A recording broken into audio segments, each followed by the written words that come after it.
Ya, Oke, jadi ada pertanyaan apa nih Visa yang bisa kita diskusikan hari ini?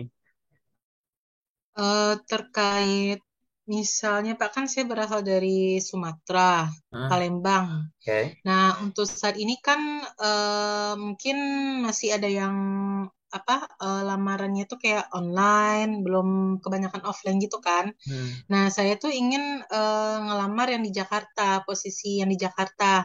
Tapi orang tua saya belum mengizinkan untuk ngerantau ke Jakarta dikarenakan belum ada panggilan-panggilan dari perusahaan-perusahaan lain terkait gitu kan. Nah, itu ngaruh nggak Pak kalau misalnya saya pakai alamat rumah saya yang asal di Palembang, tapi saya ngelamar di Jakarta. Soalnya dengar kabar burung dari teman-teman yang udah pernah apply, itu katanya kita harus apa namanya pakai alamat yang kalau bisa di Jakarta gitu, daerahnya yang dekat dari perusahaan tersebut. oke, menarik ya Mhm. pertanyaannya ya terkait dengan Mhm. faktor lokasi atau domisili terhadap kesempatan kerja. Baik itu Iya. nanti mulai dari tesnya sampai dengan penempatannya, paling gitu ya pertanyaannya ya. Jadi Mhm. gini, Sa, Iya. ada beberapa role, beberapa jabatan, beberapa perusahaan gitu ya, yang memang faktor domisili, faktor tempat tinggal itu tidak terlalu berpengaruh. Oke. Hmm. Mhm. Tapi ada juga yang berpengaruh, Pengaruh. baik itu pada saat rekrutmennya maupun saat bekerja.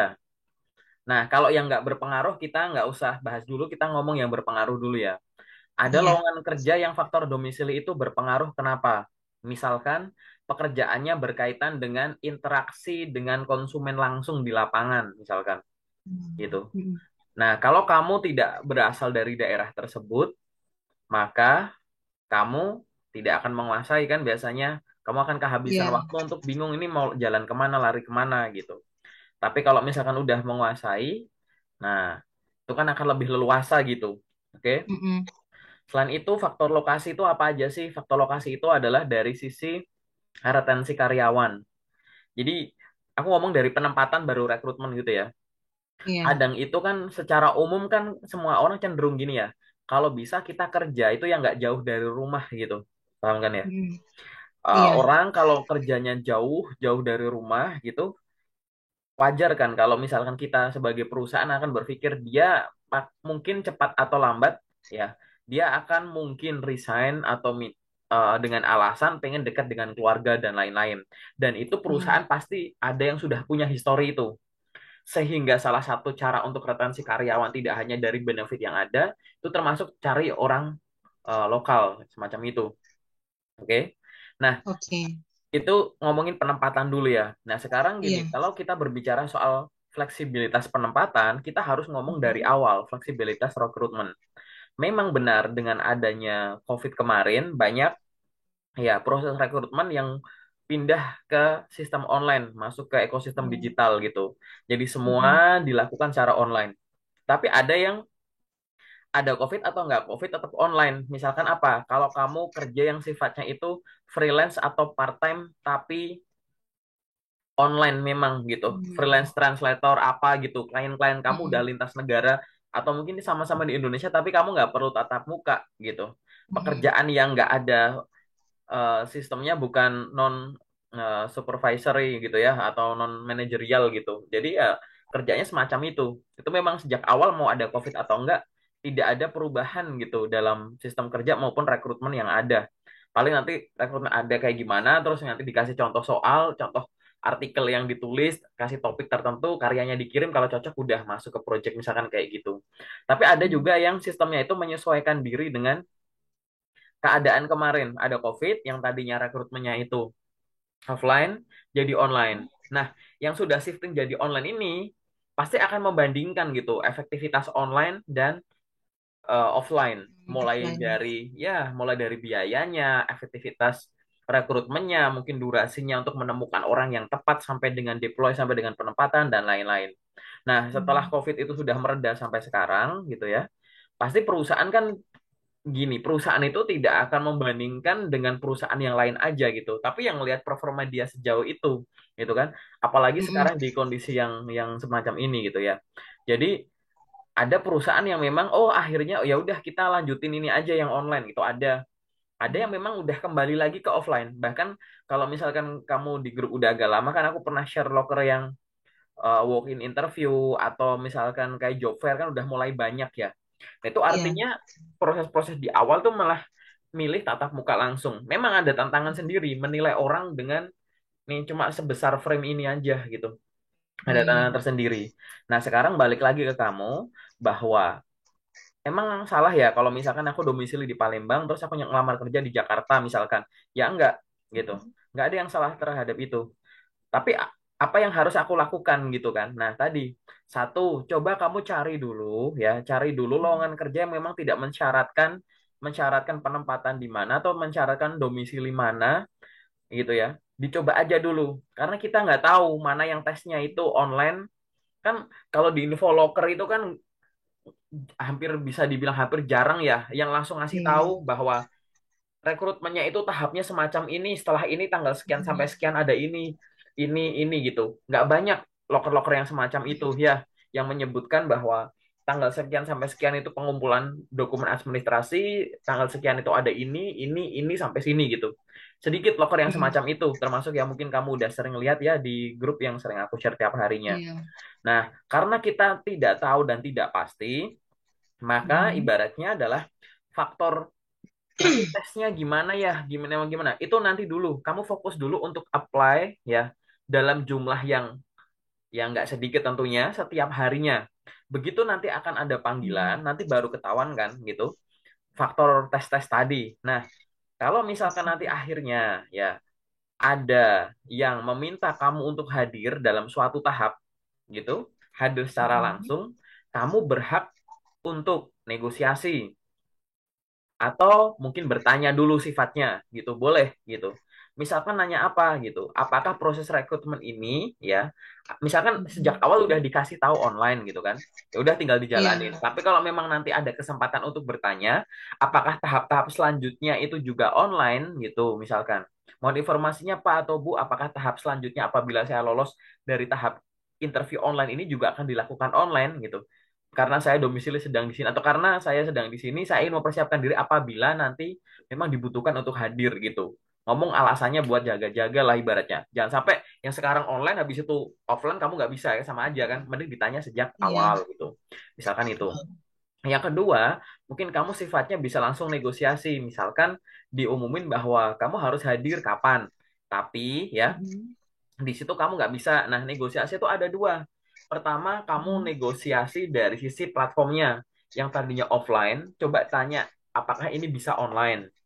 Kayak gitu, Mhm. sampaikan itu dulu. Yang kedua, bisa juga negonya adalah, mungkin tesnya jangan tanggal sekian, tapi mundur. Karena kamu butuh waktu untuk hadir.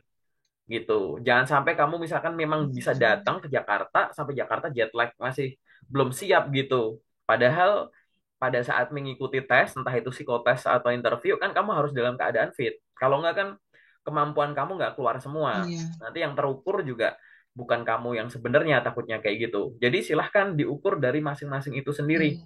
Negosiasi macam apa yang ingin kamu lakukan sejauh ini. Masing-masing orang memang punya kelonggaran dan keterbatasannya masing-masing kan gitu. Jadi negosiasi mau Iya. negosiasi waktunya mundur tapi ya mundur ya ibaratnya jangan jauh-jauh ya gitu Mhm. karena kamu bukan kandidat tunggal gitu kan kalau orang yang benar-benar Iya. niat di sana kan pengennya buru-buru nih ya secara by nature kan kita udah Iya. akan nilai bahwa kalau kamu beneran pengen nundanya nggak bakalan sampai minggu depan kali gitu ya kan gitu atau Iya. tadi sifatnya bertanya apakah ini akan bisa jadi online atau nanti tahap selanjutnya akan ada online atau akan offline terus macam itu. Nah, sebenarnya hal semacam ini tuh kalau kamu memang sudah terbiasa untuk riset ya atau menemukan lokernya secara berkala gitu, kamu nanti akan tahu bahwa perusahaan-perusahaan ini memang kebiasaannya semacam ini gitu. Oh, perusahaan ini biasanya buka lowongan kerjanya lewat LinkedIn. Semuanya itu offline. Perusahaan ini biasanya di LinkedIn dikit, tapi lebih banyak di platform pencari kerja apa. Nah, itu biasanya online. Atau misalkan perusahaan ini biasanya di platform-platform itu nggak ada, cuma ada di website. Nah, itu dia bisa gini gitu. Hanya dengan melihat misalkan nih kamu buka sosmednya ya, kamu misalkan buka IG-nya gitu, Mhm. kan kalau di IG tersebut ada loker kan kamu bisa scroll ke bawah tuh ke historinya yang di bawah-bawah kan. Iya. Nah, dari pola yang ada di bawah tuh kamu bisa proyeksikan ke yang oh berarti yang sekarang kemungkinan kayak gitu sistemnya gitu.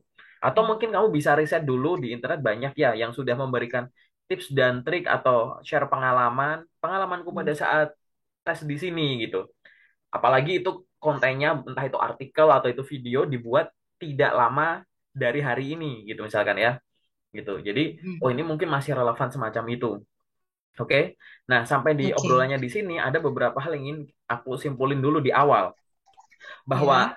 faktor lokasi baik itu dalam rekrutmen atau penempatan itu tergantung perusahaannya ya gitu. Ada yang memang faktor domisili itu berpengaruh, ada yang enggak.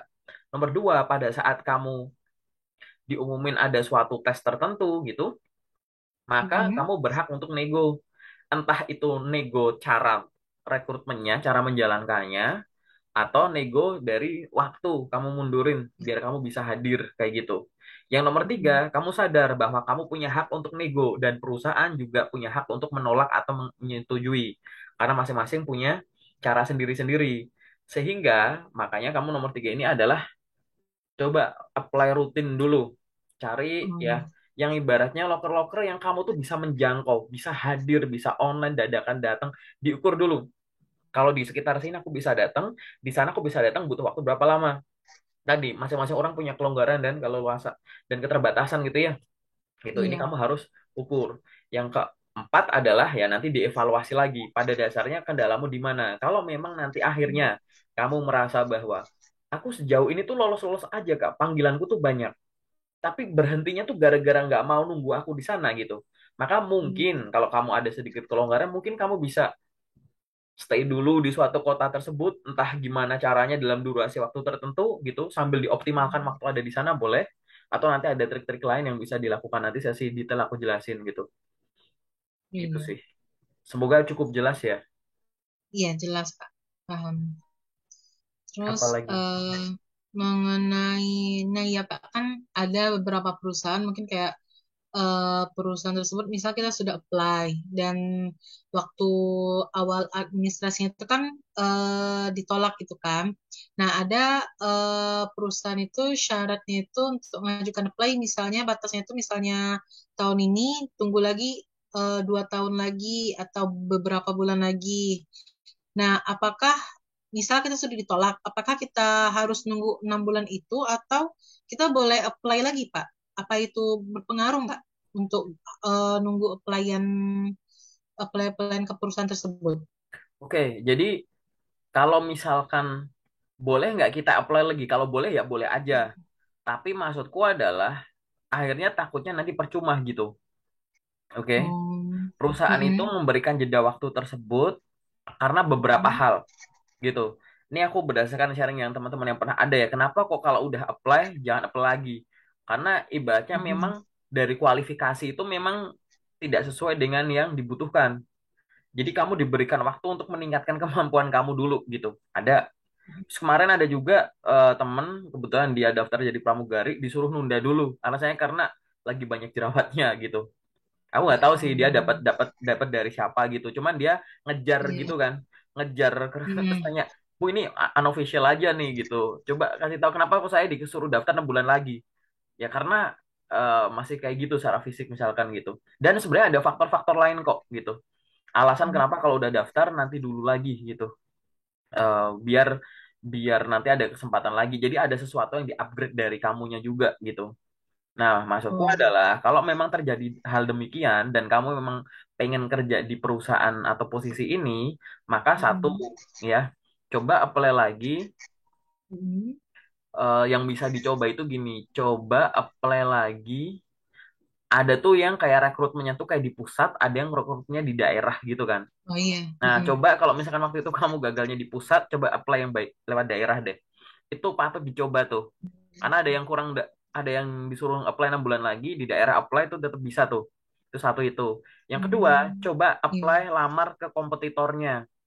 Misalkan perusahaan ini bergerak di bidang pembuatan kopi. Nah, kamu coba Mm-mm. bikin cari membuat kopi yang lain gitu. Ntar sambil minum boleh ya gitu. Jadi Iya, kayak gitu. Jadi kamu silahkan daftar di kompetitornya, kunjungi websitenya dan lain-lain. Kalau memang kamu pengen bener kerja di situ, atau kalau hmm, nanti kamu mau coba lagi, bener-bener yang nyoba ngelamar lagi, nggak mau nunggu bener-bener kayak 6 bulan banget nih, kayak gitu, maka paling nggak di dalam CV-mu tuh ada sesuatu yang berubah.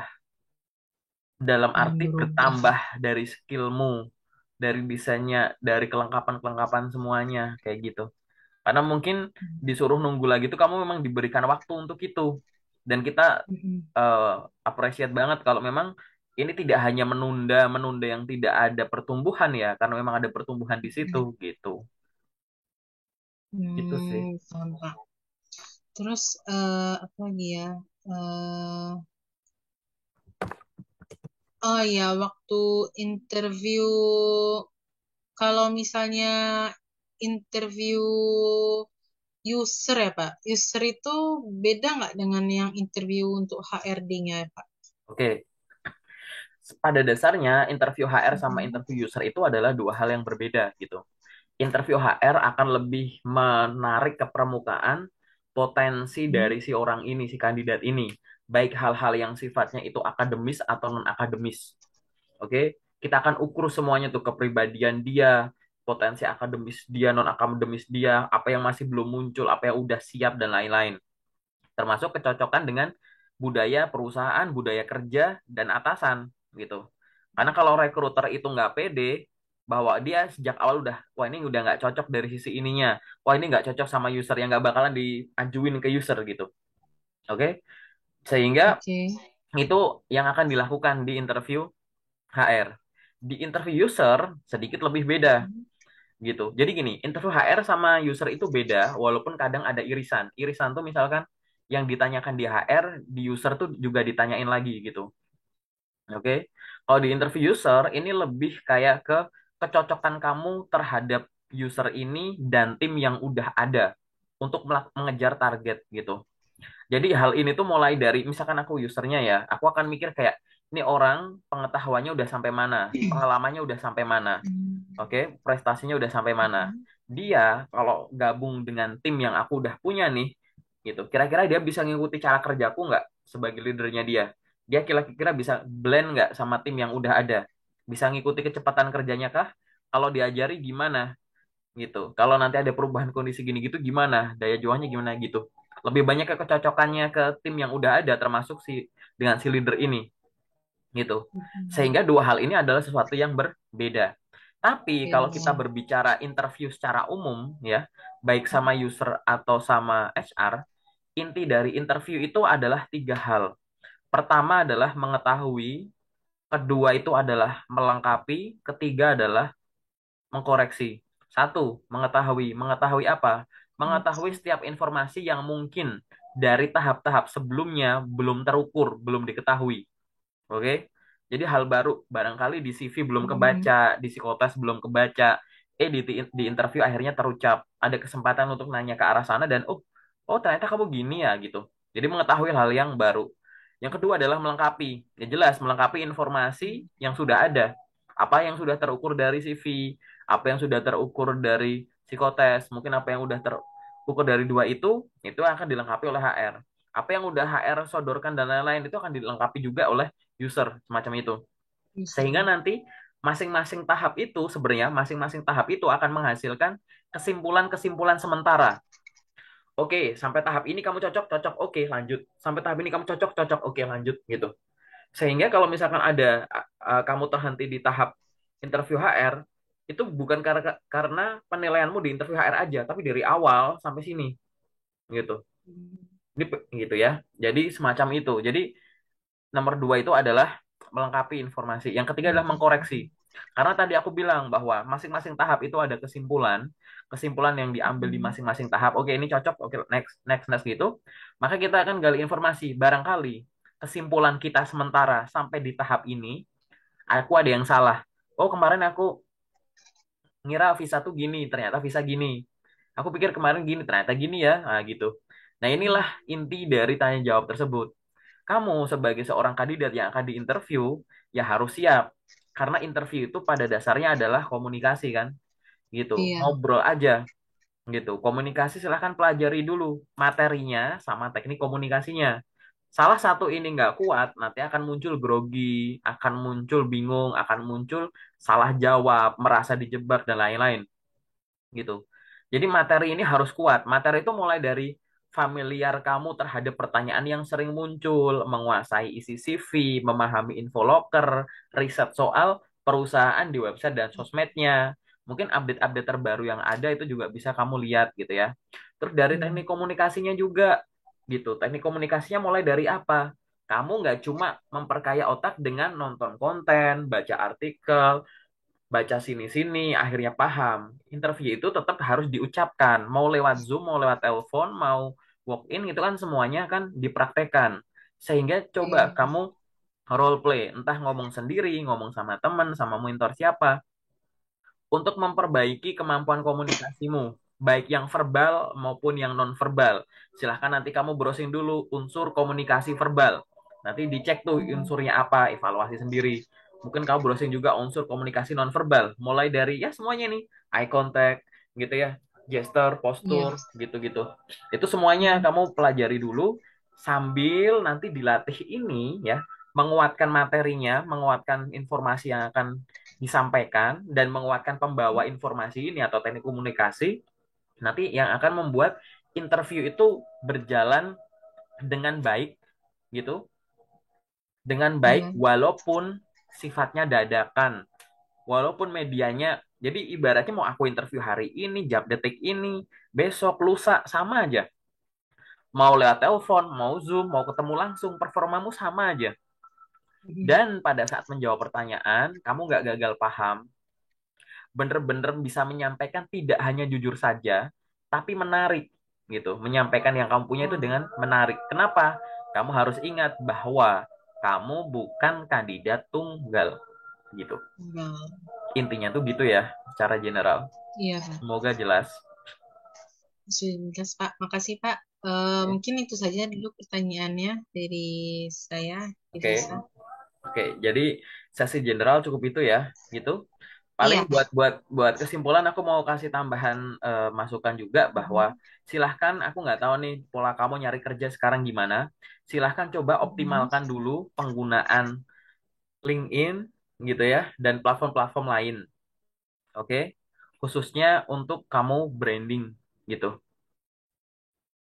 Baik, Pak. Oke. Karena kita nggak tahu nanti kerjaan yang akan datang ke kamu itu Oke, gara-gara Pak. ya, cek sepertinya sinyal ya gitu. Iya, Karena kita belum tahu nih pekerjaan iya, yang cocok sinyal. buat kamu itu gara-gara melamar atau ditawarin gitu. Jadi apply itu nanti silahkan yang rutin, branding di sosmed juga yang rutin gitu ya. Paling sementara itu dulu Mhm. Sa, yang sesi general. Kita akan masuk ke yang sesi spesifik. Iya, Pak.